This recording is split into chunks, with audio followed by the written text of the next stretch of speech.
Hi, we're back for another video. We're going to talk about the sentencing hearing. At the time of the making of this video, the sentencing hearing is actually something that I experienced fairly recently. Obviously, I'm in between the process of the sentencing hearing and actually showing up in my assigned facility. So the experience of going through sentencing is still kind of very much in my memory. So I'm going to talk about connecting the dots, right? We've gone through this multiple video series talking about what happens from the beginning to the end. The sentencing hearing is really the conclusion for the judge in this case, right? So the judge who you've had, deciding, what motions you can file, what's going to happen in your case, setting trial dates.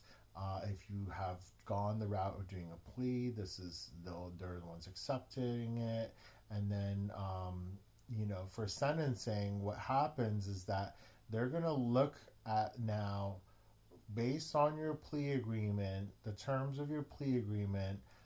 What does a judge need to decide? Now, C pleas, if you remember a C plea, and if you don't remember the difference between a B plea and a C plea, I'm going to put it up on the card so that you can check it out. A B plea, it's only one number.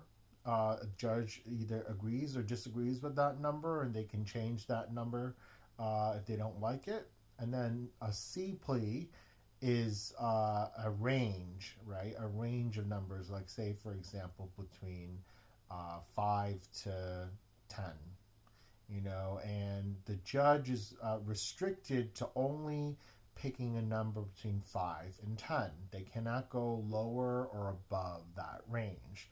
So if you accepted a C plea, you've been waiting kind of really nervously for the past weeks or months to what the judge will finally decide. And usually the problem is that the ranges are pretty big.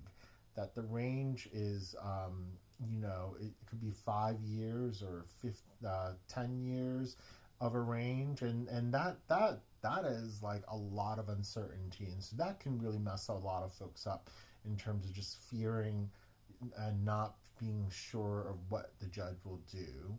Now, I've been told by my lawyer that in most cases, judges have already made up their mind about what they're going to decide. That they, if you give them a range, they're going to be like, I already picked the number, but I'm going to listen to what's happening in this session. Maybe I'll change my mind, but maybe don't.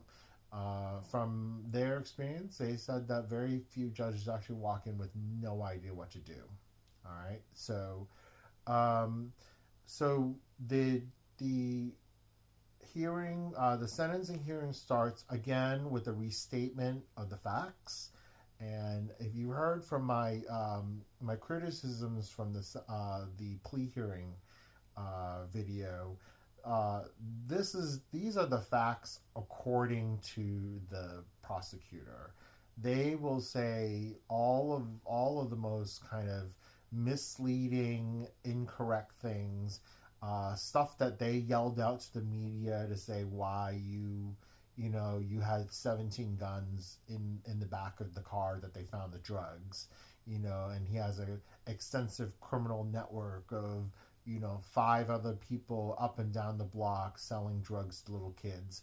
Say all those things, and and even if it's like you're saying, oh well, it's 3 people selling drugs to little kids, not 5, it that part doesn't matter, and the prosecutor doesn't matter about stuff like that, because they get to say whatever they want to say as their part of the speech, right? And it sometimes what hurts is that it misleads the judge into thinking that it's the worst of the worst when it may not be that bad. So for the sometimes judges may be able to detect that kind of BS, like language around like how everything's so extreme. But your lawyer actually can rebut certain facts if they're really just plain untrue, factually wrong. They can object to those. But the prosecutor is going to do their thing where they're going to list out all of your offenses, how does your offenses calculate to the plea that you're getting? And there are literal tables in which they take your offense level and then look at your criminal history and then any other enhancements, and you move along this kind of matrix, and then they figure out what are the ranges that you could get. And in the federal system, these numbers are crazy. They are going to start at like 100 something months, right? That's like at least couple years, right? Of like, so 108 is like 9 years. 120 is 10 years, right? They usually start there. They start at 108 or 120, and they go as high as 360.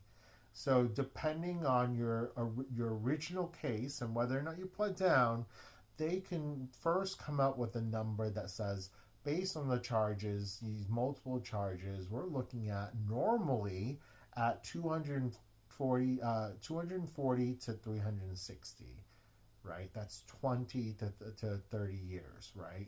So, but we pled down, we got a plea deal in which we're willing to do, say for example, they drop several charges, lowers your offense scores, they give you a break on some of the enhancements, you may get a charge of, say, 7 to 15 years.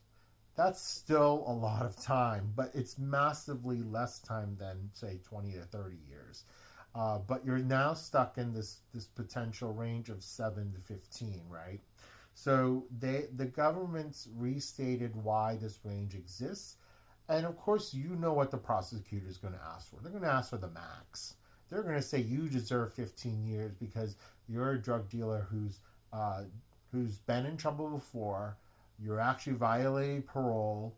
You had a gun on you when they arrested you. In addition to drugs on you, they want to send you back for between 7 to 15 years, even though you may have previously done 10 years in federal prison. So remember that that's their job, right? They're doing it because they just, first off, it looks good for them that they can get the maximum. They don't care anything about social justice, Black Lives Matter, progressive this or that. Prosecutors are out to make you look the worst so they can get the maximum sentence. All right. Now, having painted such an ugly picture of you as a defendant, your lawyer's job to do is to have a sentencing memo, and both sides have sentencing memos. But I think for when you get to a sentencing hearing, the defendant's sentencing memo probably is more unique than what the prosecutor says, because the prosecutor is treating you like every other defendant that walks through the door. Your sentencing memo created by your attorney is going to really highlight personal things about you as a person that was drawn from, if you did the psychological evaluation, the stuff that was written into your pre-sentencing report, anything that you participate in, counseling, treatment, anger management, recovery, AA, NA, your lawyer will put all of those things down into the sentencing memo and say, my client has tried to make a difference in his life since these charges have put in place. That yes, my client has been in the system before, but we need to know the reason why he has these challenges and why he keeps coming back here. And for a lot of times, these memos, they tend to be very similar to each other. Judges may see these reports, and I remember this from this other client that you've had. So you really want to press your lawyer to try and be as specific about what are your challenges in life, and what are things that you are being failed by. One of the things that have been created as a result of the fact that recidivism, as in people going through the revolving door of prison, is that people who have drug addiction issues, they start out as drug addicts, then they become sellers to feed their habit, right? And then they go to prison, they're sober because, supposedly they can't get high in prison. Then they get released back out on the street on their own, and then they fall back into, this their same habits of finding their dealer, starting to use again, and having to sell again. So they changed the rules, so like where you now have that program in prison where you're going to get some type of substance abuse treatment uh, to try and give you the skills so you don't come back. The incentive for you to participate in that program is to then get 1 year off your sentence, right? That's a great deal, and yes, you should be taking advantage of that if you are provided that opportunity. Now, if you're kind of like wondering from, those opportunities to then like whittle down the time you get, that comes after you are sentenced and when you start serving your time. This has nothing to do with what the judge will think about in terms of whether or not they want to give you a higher or lower end of the range that you're going to do. So what can happen in these hearings is that if your particular case had victims, the prosecutor can decide they want to bring a victim to actually speak at your hearing, that typically will say, Judge, this person harms me or my family or our community in such a horrible way that I think you should give this person the maximum sentence. In general, that's probably what's going to happen, is a person who's really advocating against you.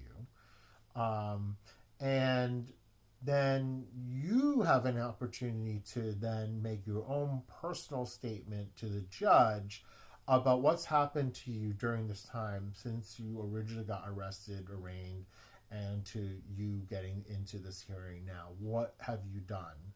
And even if you've had made mistakes in the past, you really should be able to articulate what you think you've improved in the short term, that if there is a possibility of incarceration, what will you do during that time? And then what are your plans after you get out? This is something that you would have pre-written and you would have shown your lawyer to see, how does it sound. Remember that, as I said before, sometimes judges already decided before they even come into the courtroom. I don't think we have any way to know how effective sometimes these personal statements are, but of course it's better to have something than nothing, right? If you were to walk into a courtroom.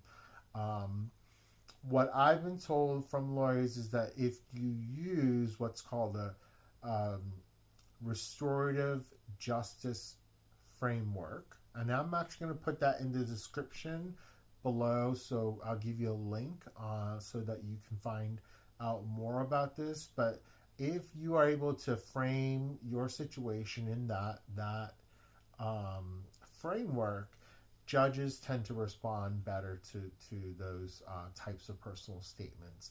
And that also is more relevant when you have victims in your case. So if you committed, a drive-by shooting or attempted murder or manslaughter, right, where there were victims, in that case, or sometimes if you were doing, if you were distribution of drugs, right, charge, and the impact is on the community, right? It's the impact on the addicts who OD'd. You may want to refer to those individuals as how can you atone for your past actions. So it's important to go through that and learn a little bit of what a restorative justice framework is. So definitely check out the link below, and we'll talk more about that. So I will say once you've said your piece, you're probably going to run out of time in the hearing. The hearings are very short. They're probably about an hour at most because the judge has so many other sessions that they have to get to. You then, the judge will give their decision on how many years to sentence you. Say all necessary things. If they want to summarize everything they've heard so far from everybody who's spoken, if they want to give their personal opinion of you as a defendant, they will say it very quickly, and then they'll say how many years. I am now sentencing you to X number of years in a federal prison. They will then say the standard piece that you may appeal this decision, da da da da da, blah blah blah blah, which is of course not included in your current lawyer's fees. So you're going to have to get a new lawyer if you want to appeal your case, and also remember the limitations of appeals because you decided to go to accept a plea deal. So I may try and talk more about that, but that's probably not so important right now for the sentencing. So once that concludes, if this was not in the year of COVID, so maybe in the future COVID doesn't exist anymore, please tell me it doesn't.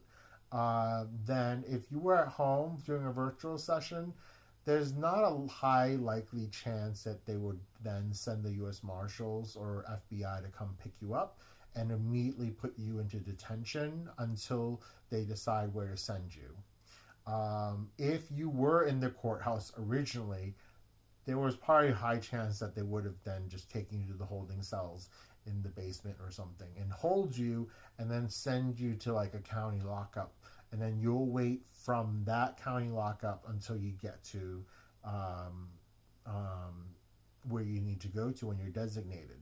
That is actually what the self-surrender thing is about. I'll go into a separate video because I think there's a lot of confusion with what self-surrender means. So I'll try to talk about it in a separate video. And it is kind of the phase after this hearing. So what this is, self-surrender is important after the sentencing hearing. So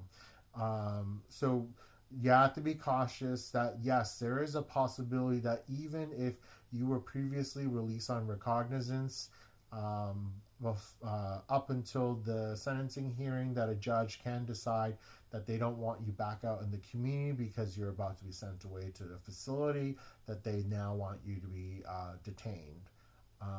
So if you were able to demonstrate that you were fine on pretrial probation on bail, maybe they'll be okay with you not being released, with you not being detained. I can tell you for many folks who go through trials and they lose their trials and they're convicted, those people would definitely not be allowed to return home to prepare for prison. They're going to stay in lockup until they're designated. So important fact that you should know, that's what happens at the end of the sentencing hearing. So this was a long video, so hopefully ask me any questions if you're unsure or confused. Put it down in the comments. If you like this topic, definitely press the like button. If you have not subscribed to my videos, please do. This is kind of the tail end of the federal process that I'm talking about, but I'll be doing other series so that to help folks who are questioning, what's happening if they're involved in the federal system. And then if you subscribe, make sure you turn on the notifications buttons. That's how you'll know my new videos are posted. And I'm actually pushing out a lot of content in the upcoming weeks, so please check them out. I will talk to you soon. Good.